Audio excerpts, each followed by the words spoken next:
When you insert a gene, the DNA can rearrange, can delete genes, turn them on permanently, turn them off, can create mutations up and down the genome, and these can create unpredicted allergies or toxins or new diseases or nutritional problems. And in fact, Kirk Azevedo, a former Monsanto sales manager, recalls a discussion with a scientist working for the corporation on the subject of completely new protein patterns that appeared in a field test of genetically modified cotton.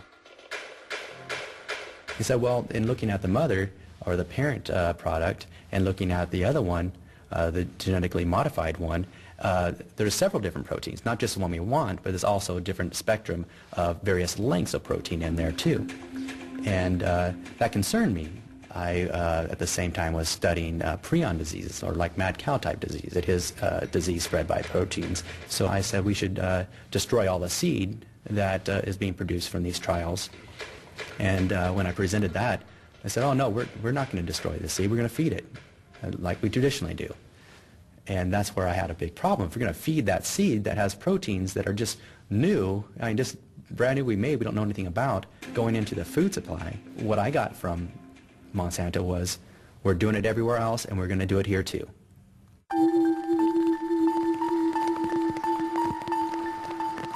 Imagine is the advertising slogan chosen by the Biotech Corporation. Imagine that the food Monsanto wants to supply to the world is not safe. What happens then? As a young manager, Azevedo, who brought a great deal of idealism to his job, was rapidly informed of the key corporate goals. Coming to St. Louis and talking about these ideals, I was pulled aside by one of the vice presidents, and he said, we're not necessarily about all these good things, reducing waste and feeding the world, we're about making money. From its headquarters in St. Louis, formerly the gateway to the West for frontier settlers, Monsanto hopes that American gene technology, patent-ready technology, will go on to conquer the world. Securing resources for itself is at the top of the company's political agenda, which is why it rapidly succeeded in pushing through approvals for the new products. The word was cooperation with government and regulatory agencies. Now, you have to read between the lines. What does cooperate mean? I mean, you know, cooperate means you shake hands. Enjoying an inside route to the corridors of power, Monsanto was able again and again to place employees in influential positions. Through Washington's revolving door, corporate players continually traded posts at the licensing authorities, later returning to high-paid board positions at the company. In the early 1990s, a blatant scandal played out behind the scenes at the nation's capital. It was about nothing less than the fundamental decision on whether genetically modified organisms should be allowed to enter the food supply at all. Several FDA inspectors expressed great concern after studying the test results. The government held back the papers in which they explained their reservations, however, as described by a critical FDA expert.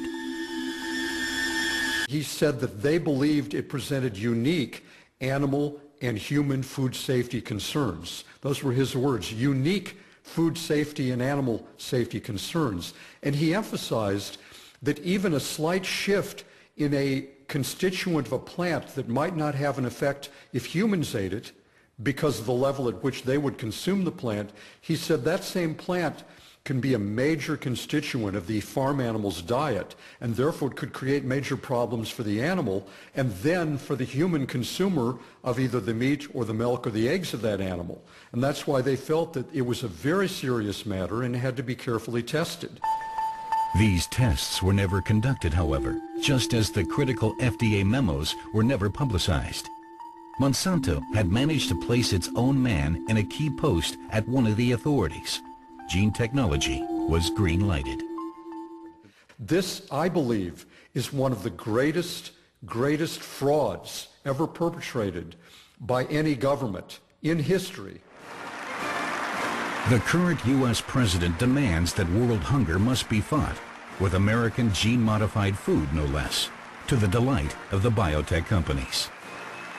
There was even laughter at the idea at a luncheon table of the idea that was now, just then, coming out about how it was going to help the poor people and the poor nations of the world. It was a cynical laughter and joking about that notion. For the sake of a continent threatened by famine, I urge the European governments to end their opposition to biotechnology. The concept that genetically modified crops are needed to feed the world is not only a terrible spin and lie, it actually works against feeding the world.